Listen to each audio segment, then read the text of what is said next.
সম্মানিত ভিউয়ার্স, আসসালামু আলাইকুম। সবাই কেমন আছেন? আশা করছি ভালোই আছেন। আজ আমার ভিডিওর মূল বিষয়বস্তু হচ্ছে নামজারি বা খারিজ আবেদন করতে সর্বমোট কত টাকা পরিশোধ করতে হয় এবং এই টাকা কোন কোন খাতে যায় এবং কোথায় জমা হয়। এই বিষয়গুলো নিয়ে পূর্ণ ধারণা দিব এই ভিডিওতে।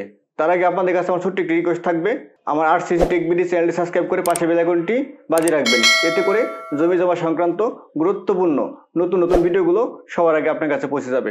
তাহলে চলুন বিস্তারিত জানি। আপনারা খেয়াল করেন মিউটেশন আবেদনের প্রয়োজনীয় ফি, তার নিচে খেয়াল করেন মিউটেশন করতে সর্বমোট 1170 টাকা পরিশোধ করতে হয়। বিস্তারিত নিম্নরূপ।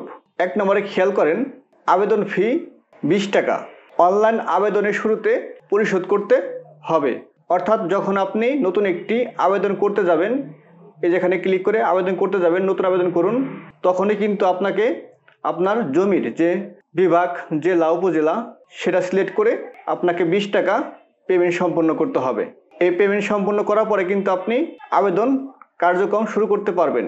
যে পর্যন্ত আপনি 20 টাকা পেমেন্ট সম্পন্ন করবেন না, সে পর্যন্ত কিন্তু আপনি অনুমতি পাচ্ছেন না নতুন একটি আবেদন করার। অবশ্যই আপনাকে সর্বপ্রথম 20 টাকা পেমেন্ট দিয়ে আবেদন শুরু করতে হবে। এরপর আপনি খেয়াল করেন 2 নম্বরে নোটিশ ফি 50 টাকা অনলাইন আবেদন জমা দেওয়ার পূর্বে পরিশোধ করতে হবে। এরপর আপনি পর্যায়ক্রমে আপনার জমির যাবতীয় তথ্য, দাগ খতিয়ান, তারপরে মৌজা, আইডি কার্ডের তথ্য প্লাস আপনার অন্যান্য যে ডকুমেন্টগুলো প্রয়োজন হয় আবেদন করার সময় ক্ষেত্র বিশেষ সকল কিছু দিয়ে যখন আপনি ফাইনালি আবেদনটি সাবমিট দেবেন, তখনই কিন্তু আপনার কাছে 50 টাকা চাবে।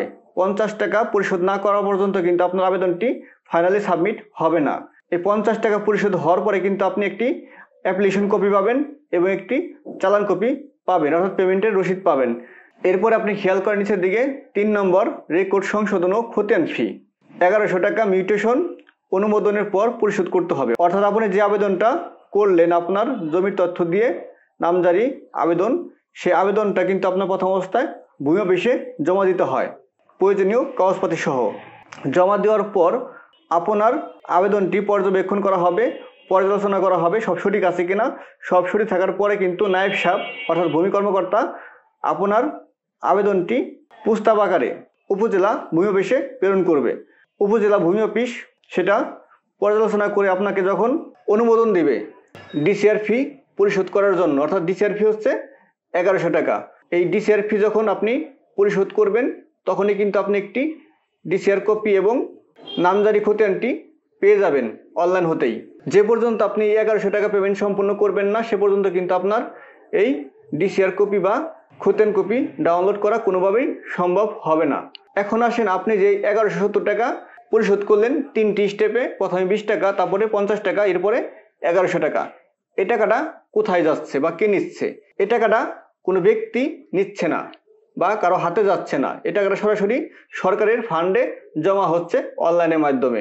অরিজিনালি 1170 টাকার মাধ্যমে নামজারি করা সম্ভব। এই 1170 টাকা ব্যতীত যদি আপনি অতিরিক্ত কোনো টাকা খরচ করেন বা কাউকে দিয়ে থাকেন, এর জন্য আপনি দায়ী থাকবেন। এর জন্য কিন্তু বাংলাদেশ সরকার দায়ী নহে। সরকার নির্দিষ্ট পরিমাণ টাকা ছাড়া কাউকে অতিরিক্ত টাকা না দেয়। আপনার কাছ থেকে অনেকে জানবে বা শিখবে যে অতিরিক্ত কোনো টাকা লাগে না নামজারি করতে। এই 1170 টাকা ব্যতীত যদি অতিরিক্ত কোনো টাকা আপনি কাউকে দিয়ে কাজ করান বা দিয়ে থাকেন, এর জন্য সম্পূর্ণরূপে আপনি দায়ী থাকবেন। এর জন্য কর্তৃপক্ষ দায়ী নহে। আমার এই ভিডিওটি যদি আপনার উপকার এসে থাকে বা ভালো লেগে থাকে, তাহলে অবশ্যই লাইক, কমেন্ট, শেয়ার করতে ভুলবেন না। আপনার একটি লাইক, একটি কমেন্ট, একটি শেয়ার, একটি সাবস্ক্রাইব আমাকে আপনাদের জন্য আরও নতুন নতুন ভিডিও বানাতেও সহযোগ হবে। ধন্যবাদ, ভালো থাকবেন। আবার আসবে আপনাদের জন্য নতুন কোনো একটি ভিডিও নিয়ে।